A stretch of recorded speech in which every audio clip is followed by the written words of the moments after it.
Y'all, it's your boy Big Perk. I know I've been missing, but I'm back on First Take with my girl Roz, my boy Key, my boy Allen, and we got a lot to talk about. Is the Bucks the dumbest team in NBA history? Is the Phoenix Suns on the rise of a dynasty?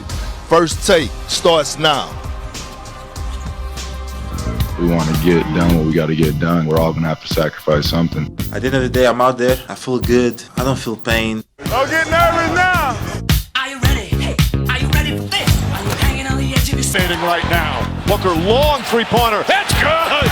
Devin Booker with a 7-footer right on him. It's a 0-0 mindset for us going into Game 3. We know it gets rowdy in Milwaukee, but I think we're ready for it. Good morning and welcome to First Take. I'm Roz Gold-on-Woode. I'm here with Keyshawn Johnson. We got Alan Hahn here, Kendrick, Carry On, Perkins. How we doing today, fellas? Good. Starting our second shift. See me smiling?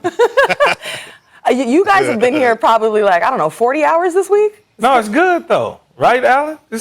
We like it. Yes. Yeah, obviously it's better work No than complaints. not. And any day that you can hear Kendrick Perkins laugh is a good day for me as well. Did you guys coordinate these outfits? Thank goodness I wore some yellow. Jeez, brighten up. No, this is just casual Friday. Sunshine on a rainy day in New York. All right. We got Kendrick Perkins.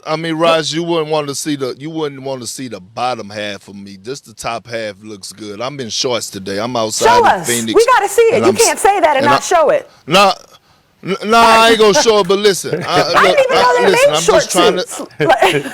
I know. I'm just trying not to start sweating like an uncle in church right now. Okay, I'm just trying to keep cool. Well, guys, I know someone who is sweating, and it's definitely the Bucks. So let's talk some hoops because, boy, the Suns, they played some pretty team basketball last night. Suns held off the Bucks to win Game 2 of the NBA Finals. It felt like watching a fully cohesive Suns team with all 5 starters in sync and scoring in double digits, led by a big 31 from Devin Booker. I watched it. It was like the Suns versus Giannis. Giannis led the Bucks with a whopping 42 points, 12 rebounds, 4 assists, 3 blocks, and 1 steal. While the rest of his big 3 and Chris Middleton and Drew Holiday combined for 12 of 37 shooting from the field. We heard from both teams. I said before the series, I'm excited. I'm excited. Honestly, every day I wake up and get a chance to play, in the NBA, the league that I've been watching since a kid. So I try to not lose sight of that. Fortunate, both of us are grateful to be in this situation, and we definitely don't want to take it for granted. So it's an everyday thing for us. I'm still the same guy. I'm just a little bit older. More mature. I know what I want. I want to win. And I want to enjoy the game as much as possible.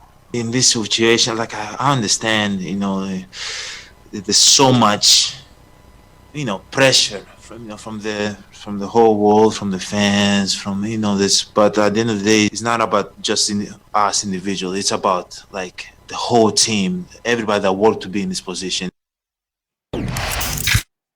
Booker became the 4th player over the last 25 years with 30 points, 5 rebounds, and 5 assists in an NBA Finals game before turning 25 years old. The other 3, Kobe Bryant, Russell Westbrook, and Dwayne Wade. So, Keyshawn, I'm going to start with you. Suns are up 0-2 in the series. Is the series over? No, I don't think so. Now, look, if somehow they drop 1 in Milwaukee, the Bucks, that is, then yeah, I would say that. But right now, no, it's not. I think when you look at it, they held serve on their home court. They did exactly what they should do. Giannis played best he could play. He gave them 42 points. Everybody else needs to step up to the plate. But now they're going home. The home crowd is behind them. We saw Milwaukee in the past come from two games down deficits and win. So I think they can do it again. But they cannot afford to lose 1 at home. They've got to figure out how somehow to get these 2 games on their home court and then go back to Phoenix. If they lose 1 of these games, then at that point in time, I'm ready to surrender and say that Chris Paul gets his first NBA title. History says the series is over, at least the majority of the time when you go up 2-0 in a series in the NBA Finals. Almost 90% of the time, you go on to win the championship. But as we know, in any playoff series, Perk, you know this from your own experience, really doesn't get started till somebody wins on your home court, meaning a road team gets a win. Then you know, all right, something's going on here.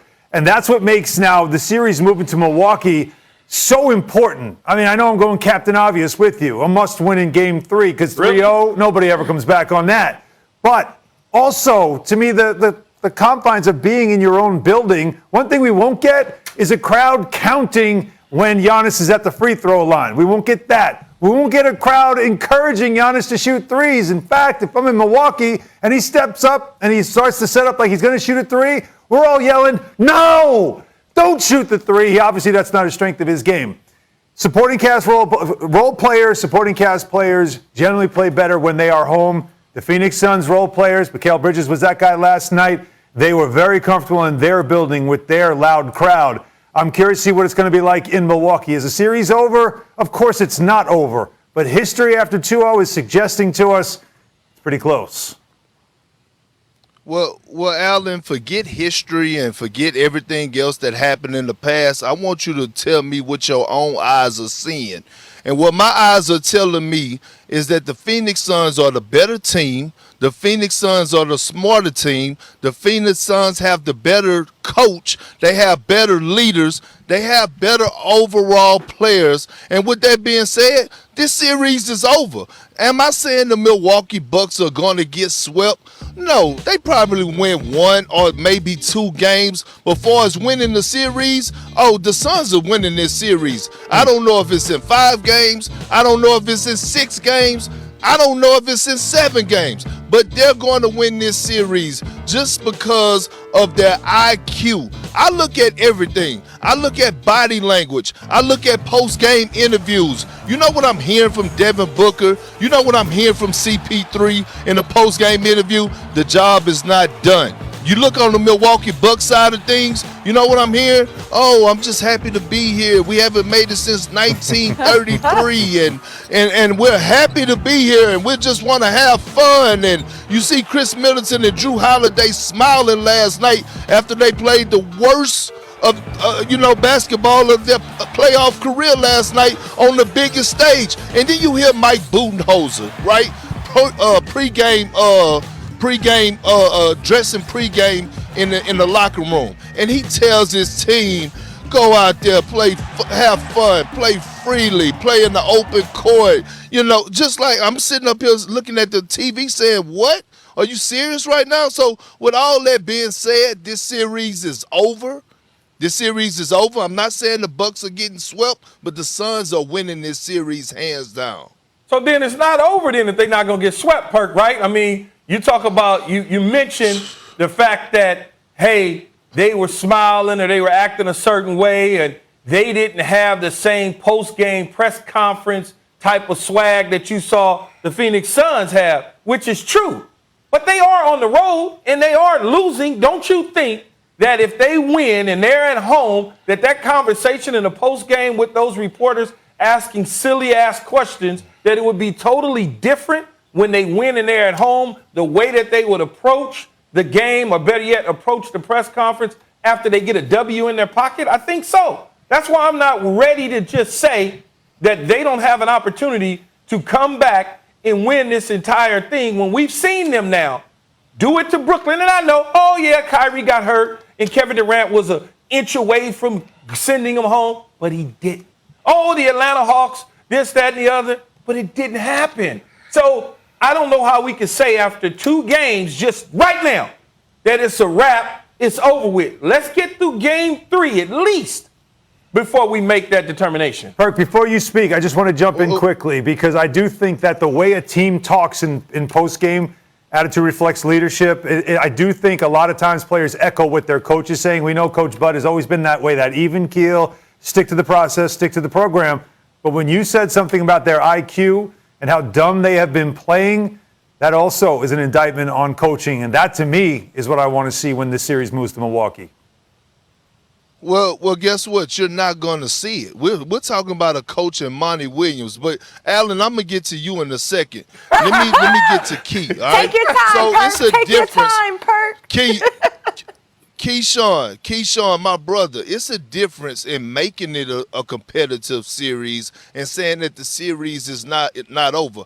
I'm not sitting up here saying that the Bucks can't make it a series and extend the series, because they can. But at the end of the day, the one thing that the Bucks can't change is their basketball IQ overnight. Either you got it or you don't. And when I'm looking at this Phoenix Suns team, they have 5 guys on the court. And I'm talking about their starting 5 that play with an extremely high IQ. When you see a ball moving from side to side, the way that they move the ball, the way that they were demonstrating last night, player movement, ball movement, giving up their bodies, cutting down the lane, knowing that they're not going to get the ball, but to free up other guys to get a wide open shot. When you see chemistry like that, when you see a team that's gang rebounding, knowing that they're small. At one point in time, they had Jay Crowder playing the 5, and they were still getting offensive rebounds. They were still getting defensive rebounds and getting out and running. When you see a team tied together on the string like that, it's no coming between that.